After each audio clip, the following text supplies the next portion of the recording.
নমস্কার, কলকাতা টিভি ডিজিটালে স্বাগত। অভিক এই মুহূর্তে আপনাদের সঙ্গে রয়েছি। পশ্চিম এশিয়াতে সেখানে যুদ্ধ পরিস্থিতি এখনো বজায় রয়েছে এবং একের পর এক হামলা অব্যাহত রয়েছে, সেটা ইসরায়েল আমেরিকা হোক কিংবা ইরানের তরফ থেকে প্রত্যাঘাতের ক্ষেত্রে হোক।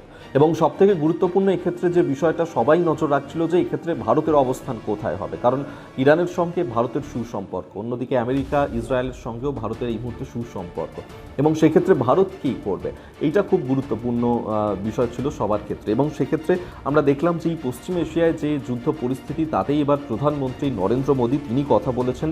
8টি দেশের রাষ্ট্রপ্রধান তাদের সঙ্গে ফোনালাপ হয়েছে, প্রধানমন্ত্রী নরেন্দ্র মোদীর কথা হয়েছে ফোনে। অর্থাৎ এই যে 8টা দেশের রাষ্ট্রপ্রধান যাদের সঙ্গে কথা বলেছেন প্রধানমন্ত্রী এবং কারা তারা, সেক্ষেত্রে হচ্ছে যে সংযুক্ত আরব আমিরশাহী, ইসরায়েল, সৌদি আরব, জর্ডান, বাহরাইন, ওমান, কুয়েত এবং কাতার। এই 8টি দেশের রাষ্ট্রপ্রধান তাদের সঙ্গে কথা বলেছেন প্রধানমন্ত্রী নরেন্দ্র মোদী। তিনি এক্স হ্যান্ডেলে পোস্টও করেছেন এবং সেক্ষেত্রে তিনি যেমনটা বলেছেন যে এই যে ইরানের যুদ্ধ পরিস্থিতি তাতে কূটনৈতিক তৎপরতা অত্যন্ত গুরুত্বপূর্ণ এক্ষেত্রে মোদীর, এবং সেক্ষেত্রে তিনি বলেছেন যে আমার ভাই কাতারের আমির Sheikh Tamim bin Hamad Al Thani তার সঙ্গে কথা হয়েছে প্রধানমন্ত্রী নরেন্দ্র মোদীর, এবং তিনি জানিয়েছেন যে আমরা এই নিয়ে কাতারের পাশে রয়েছি এবং সেদেশের যে সার্বভৌমত্ব এবং অখণ্ডতা তার উপর যে কোনো ধরনের যে আঘাত যদি আসে এবং তীব্র নিন্দা করা হচ্ছে ভারতের তরফ থেকে, এবং আলোচনা কূটনীতির মাধ্যমে এই যে অঞ্চলে সেই অঞ্চলের শান্তি এবং স্থিতিশীলতা বজায় রাখার জন্য প্রধানমন্ত্রী নরেন্দ্র মোদী তিনি চেষ্টা চালাচ্ছেন।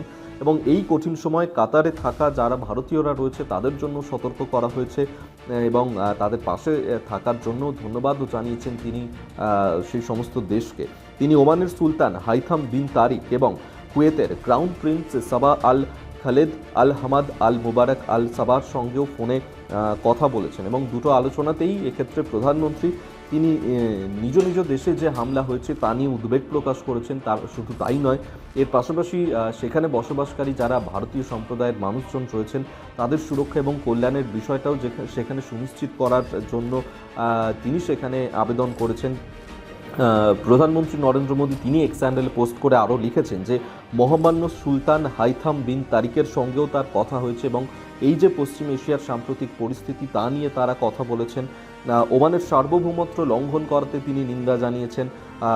তিনি বলেছেন যে তারা একমত যে অঞ্চলে দ্রুত শান্তি এবং স্থিতিশীলতা ফেরাতে কূটনৈতিক আলোচনা তারা চালাচ্ছেন, এবং তার পাশাপাশি জর্ডানের রাজা দ্বিতীয় আবদুল্লাহর সঙ্গেও কথা বলেছেন প্রধানমন্ত্রী নরেন্দ্র মোদী। এক্ষেত্রে তিনি বলেছেন যে জর্ডানের সেখানকার জনগণ এবং দেশের শান্তি সুরক্ষা পরিস্থিতি সঠিকভাবে রাখার জন্য তাদের পাশে থাকার বার্তা দিয়েছেন প্রধানমন্ত্রী নরেন্দ্র মোদী।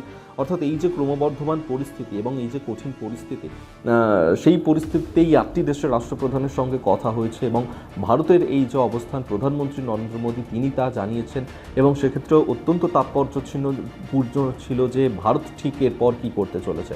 অবশ্যই পশ্চিম এশিয়ার যুদ্ধ পরিস্থিতি কোন দিকে মন নেয় এবং ভারত আগামী দিনে কী কী পদক্ষেপ নেয় এক্ষেত্রে অবশ্যই সেদিকেও নজর থাকবে। এখনকার মতন ভিডিওটা এখানেই শেষ করলাম। দেখতে থাকুন কলকাতা টিভি ডিজিটাল, রাত দিন 7 দিন।